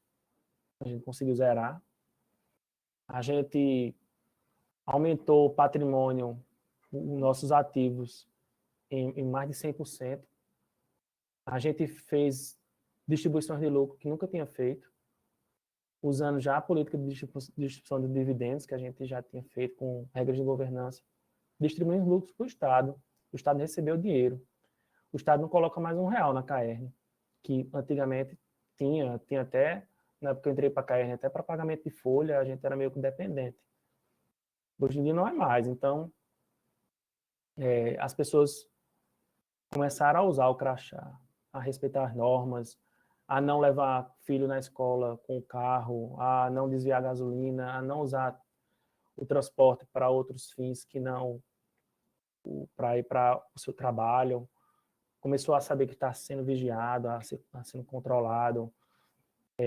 A própria diretoria começou a ser avaliada, a ter que demonstrar esses números, a ter que demonstrar o cumprimento. E aí, por isso que é uma atividade muito ruim para a gente que é da comissão de avaliação, ter que avaliar, digamos, meu chefe, né? Nós somos seletistas lá.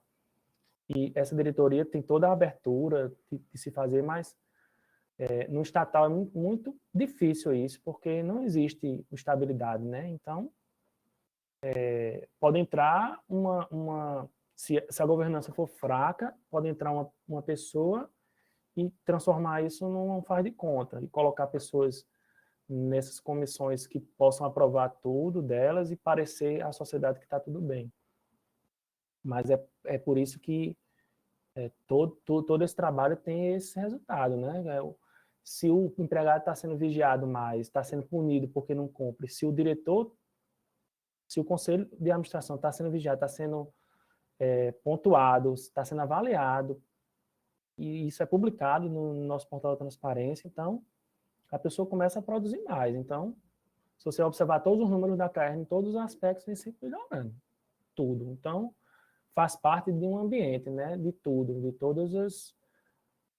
essa melhoria ela é resultante de vários fatores, incluindo esse trabalho de controle, digamos assim, que passou a ser feito de uma forma mais profissional.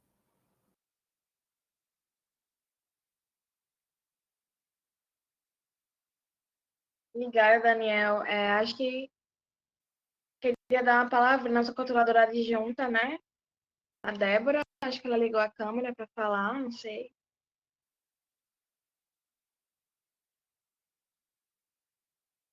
Enquanto Débora não fala, Vivian, eu só... não sei, se Débora aparecer, aí ela fala, mas eu posso só, por enquanto, só complementar aqui um pouco. Eita. Ah, Débora apareceu. Pronto, depois eu...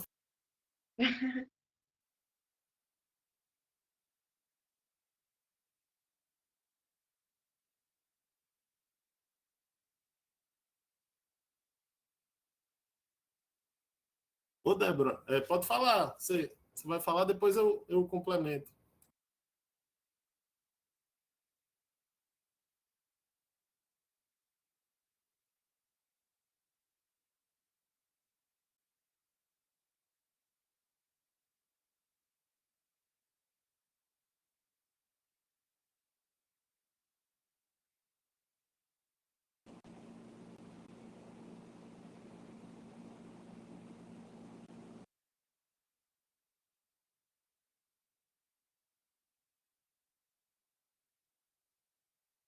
Débora, tá ouvindo?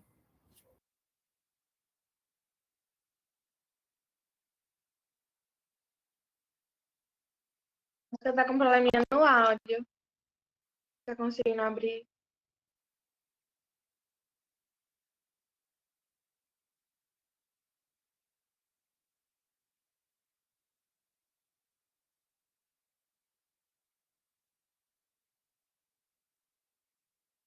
Pode falar, e quando ela voltar ao áudio, ela fala em seguida. Pronto, só ligar aqui rapidinho a câmera. Que essa sistemática até dessa plataforma acaba distanciando ainda um pouco mais, né? Porque não tem as câmeras. Mas só aqui, primeiro, parabenizar, Daniel, por todo o trabalho. A gente vê como foi um processo realmente de implementação que não é fácil, né? Que exige aí a perseverança, a capacitação. E, assim, eu acho que fica até como lição essa questão de fazer o que é possível naquele momento, mesmo não sendo ideal, né? Enquanto vai se capacitando, vai criando condições para melhorar. Eu acho que é uma lição importante, porque às vezes a gente do setor público meio que espera uma situação ideal que nunca vai chegar, né? Mas se ninguém der o primeiro passo, realmente nada vai mudar. Mas aí queria agradecer, inclusive, também pela sinceridade em vários momentos, assim, quanto às dificuldades, né? Até como exemplo, essa questão de como mensurar o impacto. Sempre que eu via essa questão de gestão de riscos, eu ficava realmente achando uma questão meio subjetiva, assim. Você dá um exemplo, assim, de como enfrenta essa questão e essas dificuldades práticas que, de uma forma ou de outra, vão ser vivenciadas, né? E, assim, até pontuei aqui alguns pontos. Outra lição que fica também é essa questão de que, para gerir riscos, é importante primeiro planejar onde se quer chegar, né? Porque se não se aponta ali quais são os objetivos estratégicos, não vai se saber quais são os riscos que devem ser enfrentados e não se faz uma gestão de riscos, né? Assim como a gestão de risco também passa a ser importante para o planejamento, para retroalimentar esse ciclo. E eu acho que também é uma coisa muito interessante de saber, assim, porque, de fato, muitas vezes eu vejo que no setor público não se planeja muito, né? Assim, onde se quer chegar, quais são os objetivos estratégicos, e, de fato, sem isso fica realmente difícil fazer uma gestão de riscos, justamente porque isso exige que fazer esse corte, né? Como você disse, porque os riscos são inúmeros, são, assim, infinitos, digamos assim, e, além disso, imprevisíveis, né? Até aquela ideia do Nassim Taleb, do cisne negro, do nada pode chegar um evento imprevisível de alto impacto e tudo mais, mas é muito interessante ver como na prática você fez, e assim, eu acho que é uma experiência, assim, gigantesca, né, e novamente agradeço muito aí por toda a sua exposição, toda a ajuda, disponibilidade para estar aqui conosco, E é algo assim muito importante para a Control desenvolver essa competência que vem sendo desenvolvida por todas as controladorias e para melhorar a sua própria integridade e sua própria governança, né? Já que é importante também que primeiro aplique no órgão para depois poder fomentar isso no resto da administração pública estadual, né? Mas, mais uma vez, Daniel, agradeço muito aí. Outra coisa que eu achei muito legal da exposição do Daniel foi essa opinião quanto aos cursos e consultorias, né? Porque às vezes a gente imagina que vai ser algo assim, que vai ser de suma importância, um curso caro e tudo mais, sendo que quando a gente vê na prática, o que se exige mais é esse esforço de implementação do que, de fato, ter o certificado do curso, né? Mas foi, de fato, muito enriquecedor e, assim, até muito difícil de se obter tantas opiniões, assim, práticas de uma forma tão sincera. Mas é isso. Pedro, eu até lembrei quando a gente esteve em Recife para fazer essa avaliação das consultorias. Eu tive lá numa que chama Prince House, Copa, não sei o que das quantas.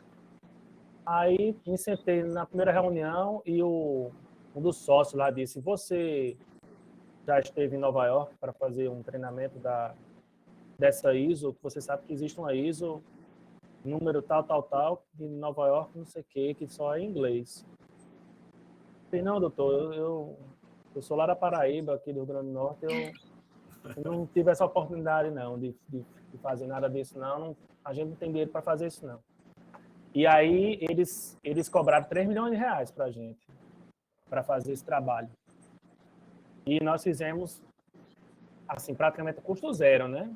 Porque decidimos realmente fazer acontecer, em vez de esperar uma solução já pronta. Porque outras empresas já tinham dito para a gente que, assim, você não pode entregar tudo a uma consultoria, porque ele vai fazer baseado no que você vai produzir, você não vai saber fazer, ele vai encerrar, vai entregar um trabalho bem bonito, você não sabe depois fazer uma revisão, fazer novamente, e vai ficar meio esquecido, né? Então, esses trabalhos muito mirabolantes que surgem, essas propostas, são trabalhos de qualidade, de referência, mas se você não souber como fazer, não tiver acompanhado aquilo ali, é um trabalho perdido, né? E nesse sentido, eu acho que há uns 2 ou 3 anos atrás, no Estado, foi feito um trabalho de planejamento com uma empresa bem interessante e tudo. Eu não sei se isso foi posto em prática, não sei se no governo cidadão, alguma coisa desse tipo, mas é muito importante se trabalhar com o PPA, né, com as leis orçamentárias, porque isso é a base do planejamento para a administração pública. Então, realmente, o que tiver lá é o que você vai precisar fazer, né? Fazer uma reunião dos instrumentos normativos da controladoria, quais são as leis, quais são os decretos, o que é que eu preciso fazer a mais. Tem esses espelhamentos que a gente pode ter no governo federal de alguns anos para cá, tem lá um decreto de governo aberto, de governo digital, do programa de integridade, de governança. De 2016 para cá tem bastante material lá principalmente lá da CGU. Né? Então, acho que para vocês fazerem uma visita lá, ver o que é que já está sendo feito, participar de fóruns com outras controladorias. Eu não sei se vocês têm um ambiente de reunir todas elas, de alguma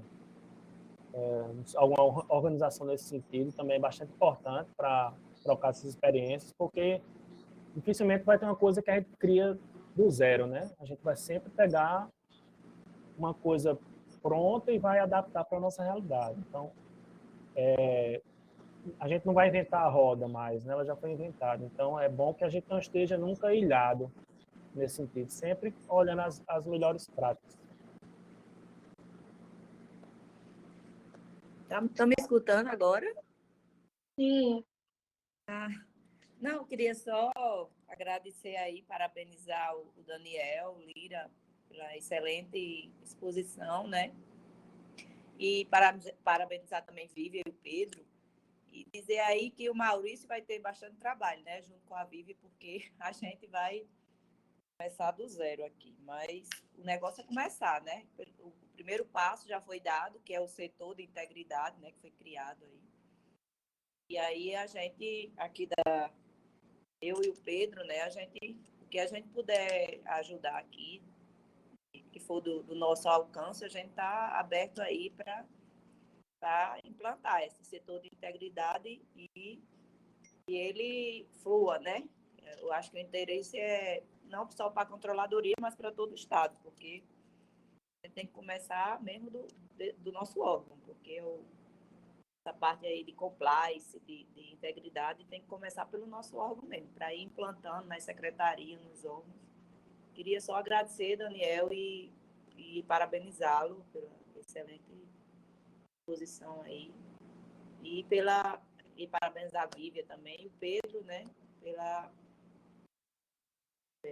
por começar por isso. Acho que já é um bom começo.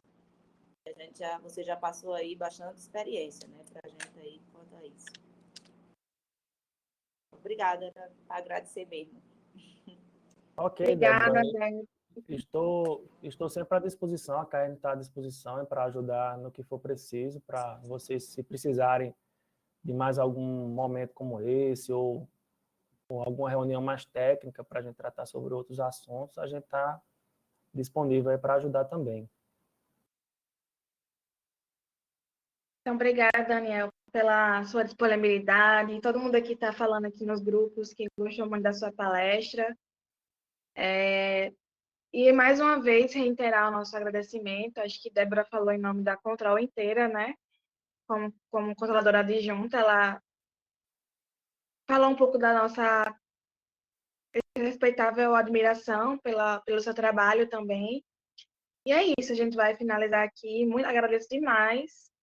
Se quiser fazer algum comentário assim mais específico, o pessoal aqui está falando no chat que também gostou muito das contribuições. E é isso, agradeço demais pela sua disponibilidade em estar aqui com a gente. Ok, Vivian, eu também agradeço a oportunidade de estar espalhando, né, essas ideias que nós trabalhamos lá na CAERN, e que, assim, o conselho que eu dou a vocês é compartilhar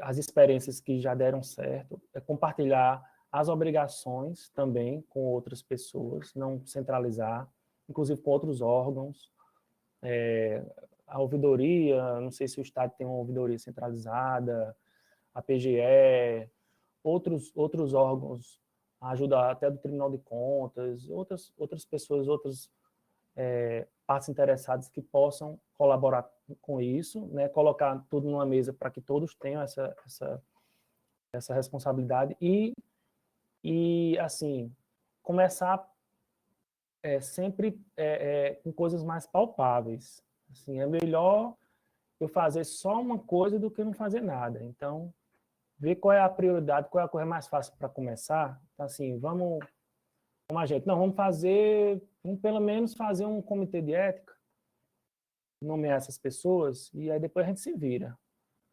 E aí a gente colocou uma prioridade, a gente precisa fazer 1000 coisas que a lei diz que tem que fazer, as boas práticas, mas a gente só tem 3 pessoas para fazer e a gente vai fazer só o básico. Então vamos fazer só o básico, começar no básico e não comece muito com coisas mais difíceis, né? Se você começar ali mais pé no chão, aí você vê que isso não é um bicho de 7 cabeças, que não é tão difícil assim, aí você vai aumentando.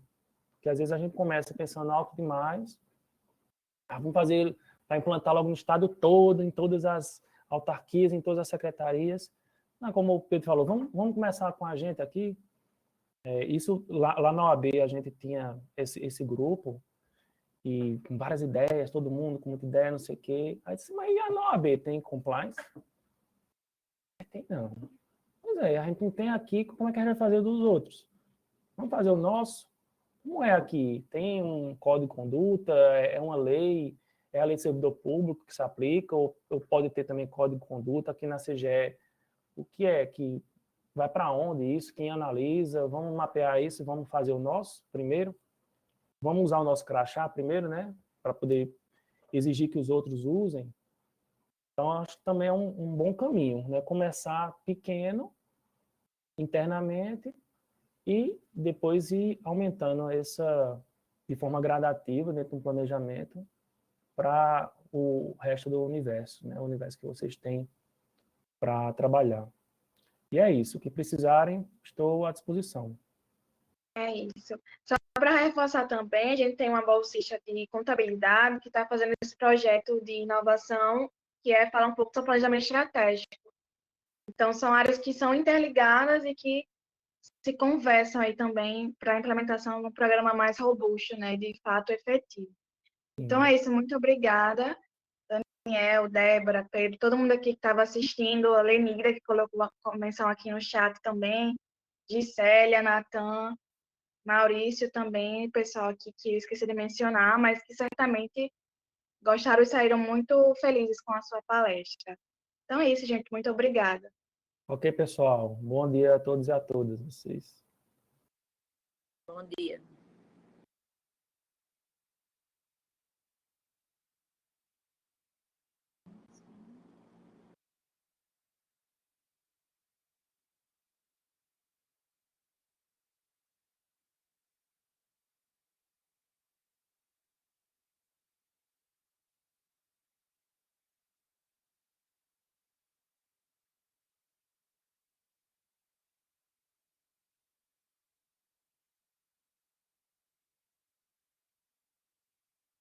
You are currently the only person in this conference.